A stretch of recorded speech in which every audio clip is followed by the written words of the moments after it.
কে চিৎকার করে বাঁচাও বাঁচাও বাঁচাও। মানুষের ভিতরে একটা হৃদয় আছে রে মন। কানে আওয়াজ চলে গেল, ছুটে গিয়ে দেখলো 30 বছরের একটা যুবক কে তার গলাটা অপারেশন করে দিয়েছে, মৃত্যু যন্ত্রণায় ছটফট করেছে। এখনকার বিজ্ঞানীরা বলি মৃত্যুর সঙ্গে পাঞ্জা লড়ছে, নারবো ঘাড়ে লাথ। মৃত্যুর সঙ্গে পাঞ্জা লড়ার ক্ষমতা তোর আছে বে? সকালবেলা খবর হচ্ছে আকাশবাণী কলকাতা, খবর পড়ছে নীলিমা সন্ন্যাল। আকাশবাণী না আভাসবাণী? আজও পর্যন্ত শুধরালো না। ছুটে গিয়ে রক্তমাখা মানুষকে জড়িয়ে ধরে বুকে ডাক দিল, গ্রামের মানুষ, ও বাজারের মানুষ, ও দোকানের মানুষ, কারা আছো গো, তাড়াতাড়ি করে এসো। আমাদের দেশের ভালো মানুষটাকে জবে করে দিয়েছে। মসজিদের মানুষ, দোকানের মানুষ, রাস্তার মানুষ, পথিক মানুষ সব ছুটে এলো। এসে দেখলো ওই কষায়ের কোলে কাটা মুন্ডু, রক্তে গোটাই জামা লাল হয়ে গেছে। হাতে ভোজালিখানা আছে যেটা দিয়ে উট জবে করেছিল। ছটফট করতে করতে ওর কোলে প্রাণ পাখি বার হয়ে গেল। সবাই বলল, হ্যাঁ রে কষাই, এতদিন জানতাম উট জবে করিস, আজ মানুষ জবে করলি কেন বল? ও বলে, আল্লাহর কসম, আমি সাহাবায়ে রাসূল, আমি মিথ্যা কথা বলিনি, আমি মার্ডার করিনি। সবাই বলে যে চুরি করে সে কোনোদিন ধরা দেয় না, আমি চুরি করেছিস, মার্ডার করলি কেন বল? কেউ দাড়ি ধরে, কেউ চুল ধরে, গণপিটুনি। মারতে মারতে নিয়ে গেল অর্ধেকটা দুনিয়ার খলিফা আমিরুল মুমিনিন আলী করিমুল্লাহ ওয়াজহুর কাছে। আলী বিচার দেন, মার্ডার করেছে। হযরত আলী বললেন, মার্ডার করলে কেন? যুবক বলল, করিনি। এরা বলল, ওর হাতে ছুরি দেখেছি, ওর ছুরিতে রক্ত দেখেছি, ওর কোলে মাথা দেখেছি, ও ছাড়া কেউ মার্ডার করেনি। হযরত আলী রায় দিয়ে দিলেন, কোরআনের রায়, আল কতলু বিল কতলে, আল হুররু বিল হুররে, ওয়াল আবদি বিল আবদি, ওয়াল উনসা বিল উনসা।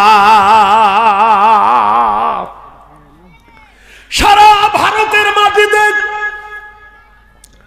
রাম প্রতিষ্ঠিত হলো, অযোধ্যার মাটিতে। আমি একজন ব্রাহ্মণকে প্রশ্ন করলাম, ভাই একটু উত্তর দাও। বলল, কি তোমার রাম স্রষ্টা না সৃষ্টি? রাম স্রষ্টা না সৃষ্টি? চুপ করেছে, আমার দিকে চেয়ে আছে। ভাই, all that glitters is not gold, যা চকচক করে তা সোনা নয়। লুঙ্গি পরে আছি বলে ভাবিও না। রাম যদি স্রষ্টা হয়, রামের বিবির নাম কেন হবে সীতা? মায়ের নাম কেন হবে কৌশল্যা? বাবার নাম হবে কেন দশরথ? আর স্রষ্টা যদি হয়, নদীতে ডুবে কেন মল্ল? স্রষ্টা যদি হয়, তার বিবি সীতাকে কেন আগুনে পুড়িয়ে মারল? তাহলে বলো সৃষ্টি কথা বোঝেন কিনা? রামের বউ চুরি হয়েছিল কিনা? যেখানে রাবণ 1 ঘন্টায় তার বউকে নিয়ে পালিয়েছিল, সেখানে পৌঁছাতে রামকে 12 বছর লেগেছিল। কিষ্কিন্ধার রাজা বালির ভাই সুগ্রীবের সাহায্য নিয়ে আমি রামায়ণ মহাভারত গীতা উল্টি পুল্টি পুরো দেখেছি। ও আমার দিকে আমাকে বলছে, কি বলছেন? তুই বললে আমাকে উত্তরে, হোয়াট ইজ গুড? উত্তর দেয় না। গোটাই তো পাগল হয়ে গেলি রে।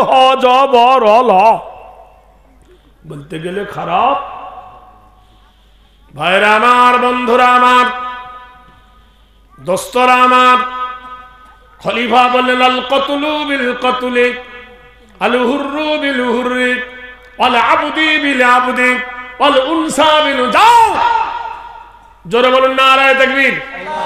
একটা কথা না বলে হচ্ছে না। আচ্ছা শোনেন, বাংলাদেশ থেকে একটা ভাইরাল হয়েছিল কাঁচা বাদাম, কাঁচা বাদাম, শোনেননি?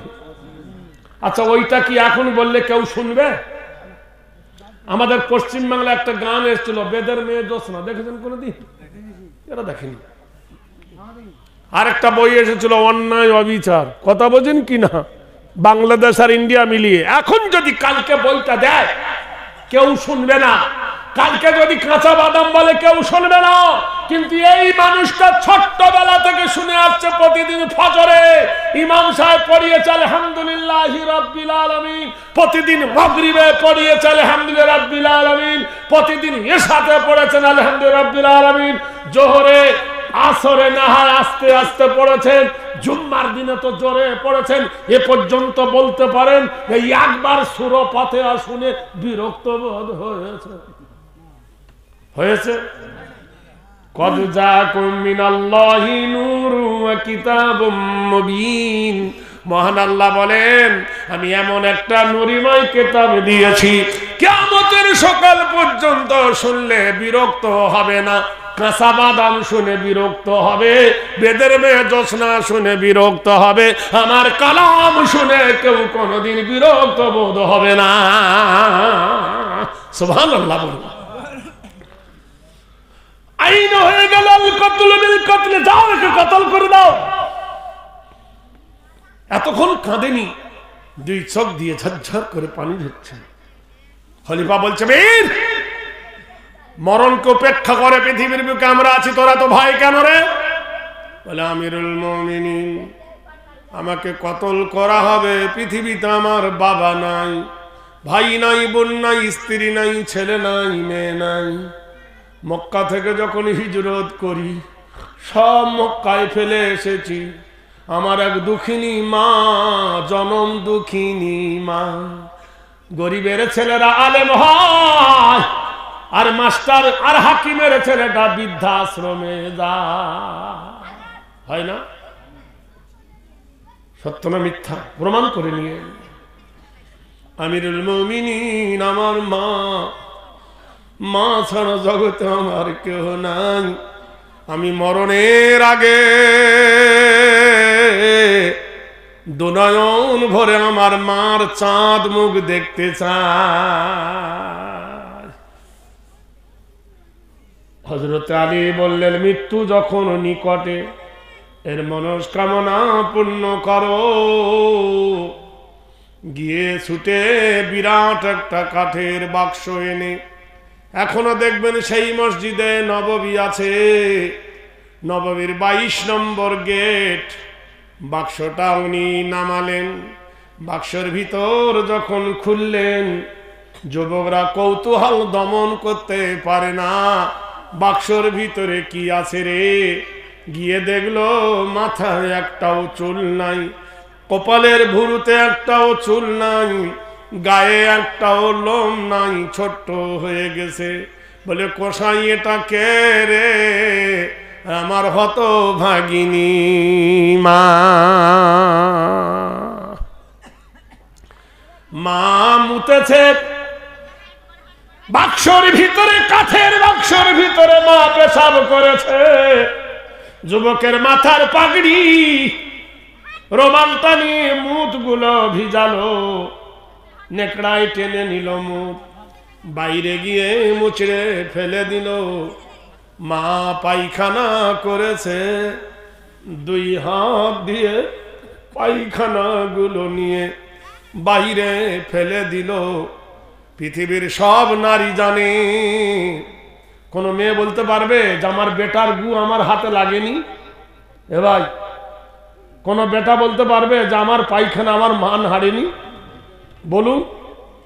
মা কত যত্ন করে পায়খানা নেড়ে দিয়েছিল, মা কত যত্ন করে মায়ের কাপড়ে পেশাব করে দিছি।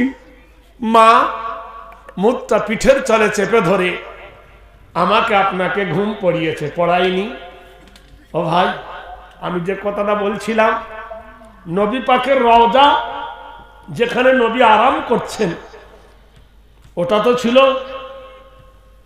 মা আয়েশার ঘর। 632 খ্রিস্টাব্দের সোমবারের দিন, 632 খ্রিস্টাব্দের সোমবারের দিন আল্লাহর নবী যখন আম্মা জান আয়েশার কোলে মাথা দিয়ে প্রাণ ত্যাগ করেছে।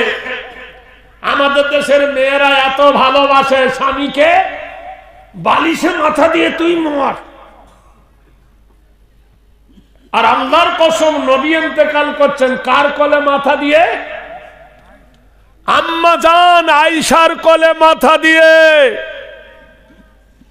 আমাদের দেশে যদি কোনো মেয়ের স্বামী মরে যায়, সেই ঘরে মেয়েটা ভয়ে আর ঢুকতে পারে না, বাবা ঢুকলে খেয়ে নিবে।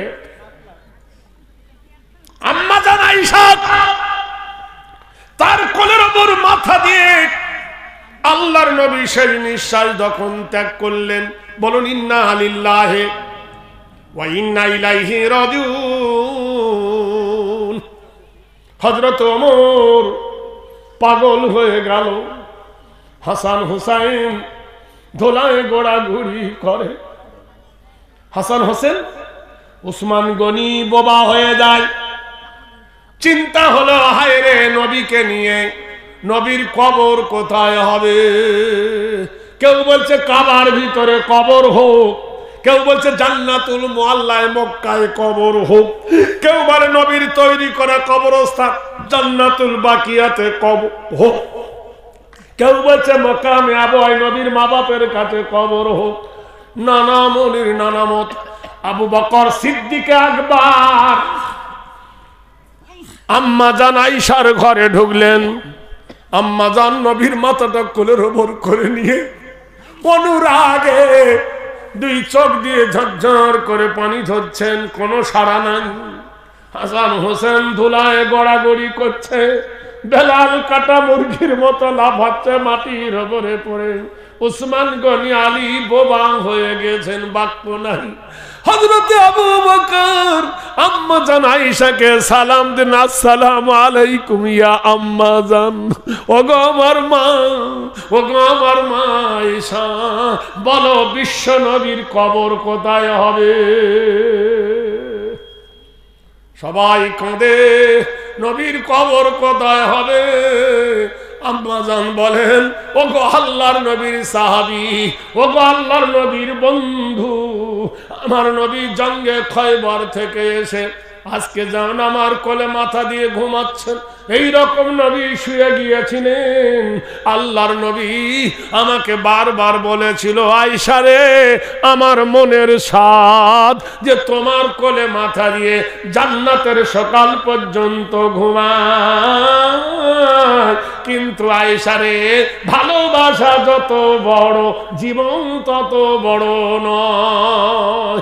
আয়েশা বলে, রবে আমার আব্বা জান, আমার যে ঘরটা আছে, এই ঘরের ভিতরে বিশ্ব নবীর কবর হোক, অর্ধেক থাকবে আমার ঘর, অর্ধেক থাকবে আমার নবীর কবর। আজও পর্যন্ত খবর রাখো কিনা বন্ধুরে? 4 তলা বিল্ডিং বানায়ছো, যেদিন বাহির হয়ে যাবে পবিত্র পরাণ সিংহাসন কিংবা মাটি দেখিবে সমান। তোমার সব সম্পত্তি দুনিয়ায় পড়ে থাকবে, তুমি যে দেশের বাসিন্দা হবে সেই দেশের নাম আনা ওয়াহিদুল বাইতে, আমি একাকীর ঘর, আনা বাইতুল গরাব, আমি অন্ধকারের ঘর। আজকে বলবো সেই জায়গার জন্য একটু মাটি কেনার জন্য এ মহতি জলসার আয়োজন। 10 জন ব্যক্তির কাছে অফার দিচ্ছি, খোদার কসম, তোমার বাপ হোক, মা হোক, দাদি হোক, নানি হোক, কেউ তো কেউ কবরে গেছে, তুমিও আজ বাদে কাল যাবে, কবরের জায়গাটা একটু কেনার জন্য 5,000 টাকার দাতা কোন একজন ব্যক্তি নগদে অথবা বাকিতে দাঁড়িয়ে যদি বলেন আমি দেব, আল্লাহর কাছে দোয়া করব, আল্লাহ জানো তার কবরকে নাজাতের ওসিলা বানিয়ে দেয়। আছেন কোন বীর, বিবির পেটে অসুখ, ডাক্তার বাড়ি গেছে, 1000 টাকা খরচ, মাথার ছবি, বুকের ছবি, কলজের ছবি, কিডনির ছবি, হৃৎপিণ্ডের ছবি, থাইরয়েডের ছবি, লাখ লাখ টাকা খরচ করেছেন। আজ যে কবরে চিরঞ্জনের জন্য আপনি শুয়ে থাকবেন, সেই কবরে শোয়ার জন্য ৫,০০০ টাকা একজন কেউ দিতে পারবেন? নগদ অথবা বাকি? কোন বীর, কোন মা, কোন খালা, দাদি, নানি, ওমা তোদের লক্ষ্মী ভান্ডারের টাকাগুলো ঢুকছে, ওইগুলো দে না বা। তোমাদের মধ্যে একজন কেউ ৫,০০০? এ ভাই, এ ভাই, এ ভাই, এ ভাই, এ ভাই একটু বস না রে ভাই। কোথাকার লোক পালাচ্ছে বলেন দিন, বললো চিহ্নত করে রাখো, ওকে ধরবে, ওকে ধরবে। ইন্নাল মুনাফিকিনা ফিদ দারকিল আসফালি মিনান